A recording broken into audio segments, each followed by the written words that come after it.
remembering Myles Goodwyn on this Sonic Obsession.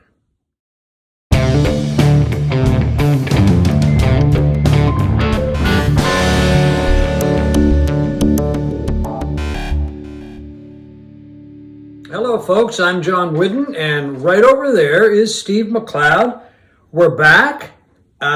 You had an incident, and we went on hiatus for a while. Yes, how are you feeling? A medical hiatus. A medical hiatus. I had a stroke. I had to copy John. John had a stroke a few years ago, so I decided to have one too. He couldn't let me just have it. He had to have one too. I'm feeling much better.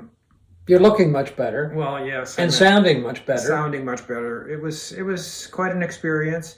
I think we would name ourselves the Strokes, but the names are taken. Or maybe this cranial obsession. Something like that.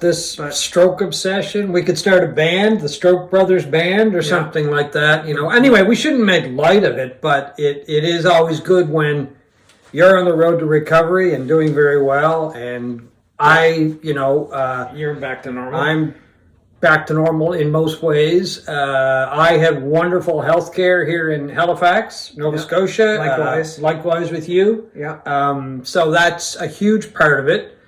Got to the hospital, everything. Well, actually, my wife noticed I was having the stroke, so thanks again, Mary, for that, because it was obviously a big thing to get there quickly.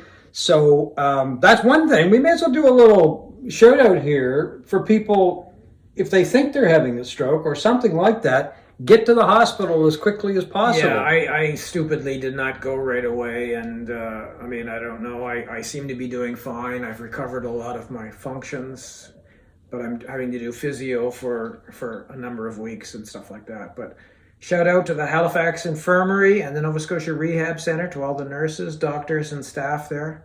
Anyway, let's forget about that. Let's move on. Yeah, and I'll echo those sentiments as well.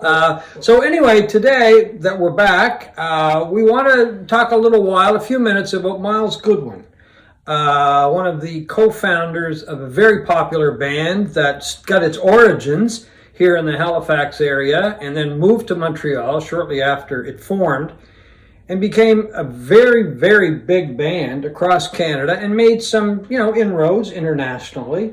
I would say that if you were an adolescent male in the Maritimes in the 1970s, which was me, and me, a little bit later, April Wine was likely the first band of any note, beyond a high school kind of band. Yeah, I think you're right. That you saw live, probably in the Maritimes, because we didn't get much in the way of bands coming to the Maritimes or Atlantic Canada in the 1970s. And these guys were touring demons throughout the 70s and into the 80s.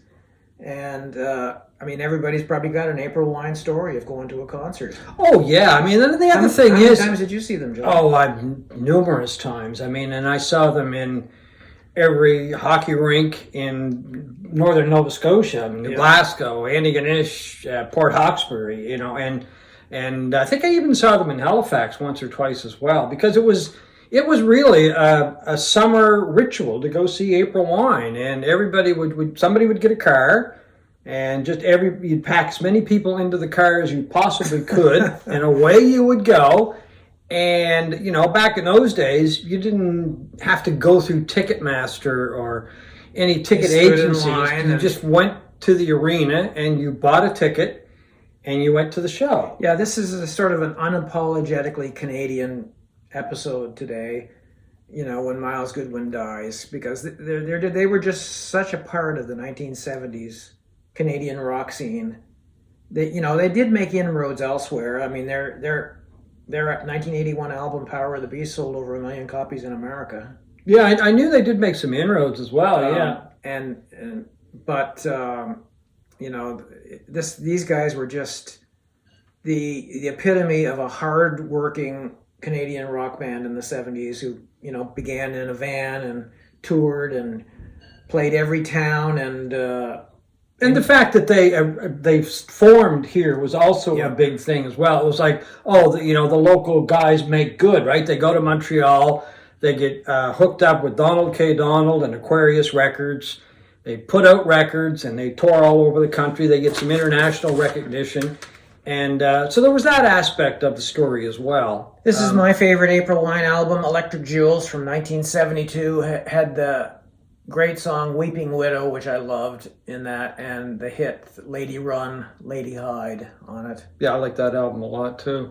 They were a very much hard rock and a power ballad kind of band. Yeah, and they had a way with melody. Yeah, the ballads that April Wine did were very good. Yeah. Very good. Actually, Myles Goodwyn was recognized recently for his songwriting, and I wholeheartedly agree with that. I think it was just a wonderful an award.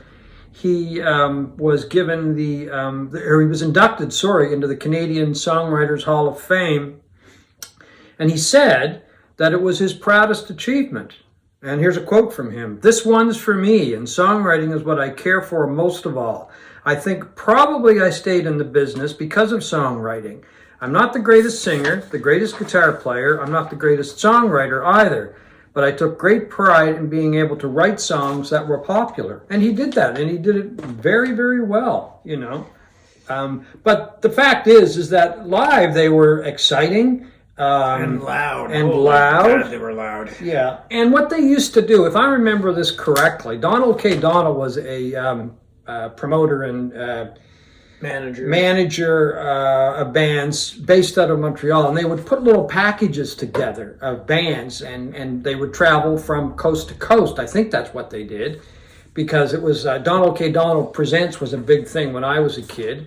And this is what you'd go to these shows, and you would see not only April Wine, but other bands as well. So it was like a whole evening's entertainment. It was like a touring wrestling troupe of lesser-known wrestlers, Yeah. Barnstorming the Maritimes in Atlantic Canada. Like I say, it was just part of the culture here. Yeah. And April Wine was at the top of that.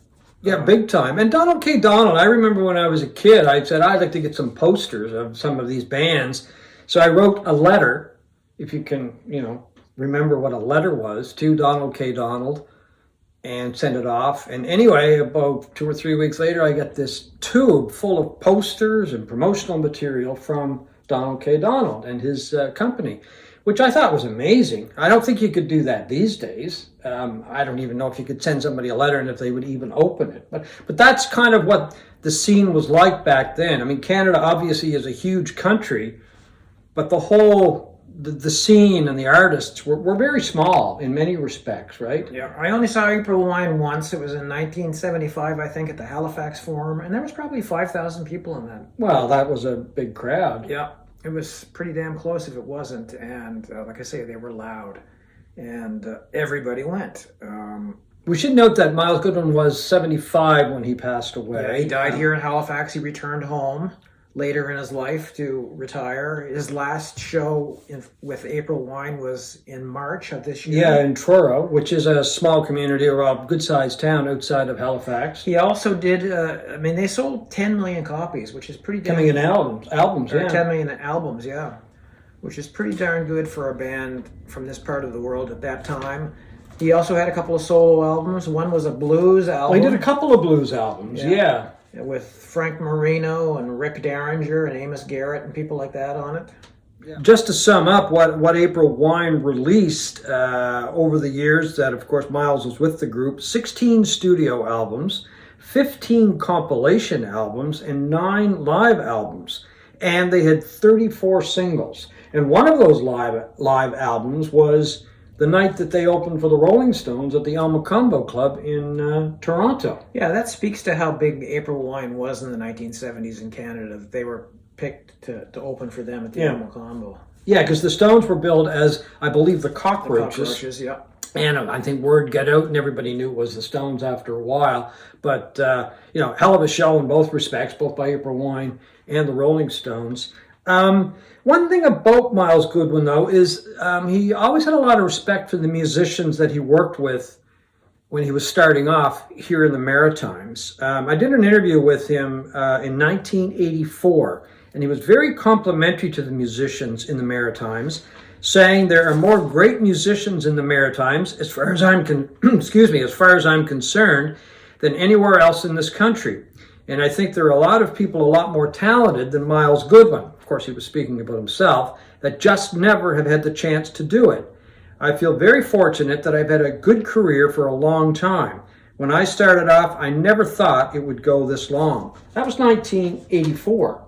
So obviously his career went many, many years after that. So anyway, it's unfortunate. I was really surprised to hear that he was 75 years old.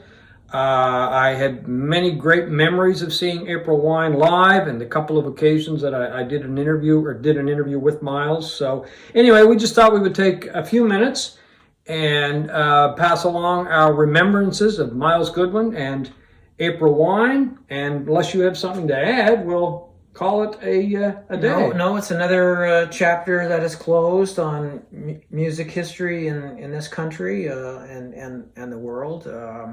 I guess the band is going to continue in name April Wine. I don't think it's going to be the same without Myles Goodwyn, though, because he has had such a distinctive voice. Yeah. Anyway, he was the principal songwriter, the lead singer, and the guy that made it go, as far as I'm concerned. Yeah, so. Exactly. Anyway, folks, it's good to be back, and thank you for watching this Sonic Obsession.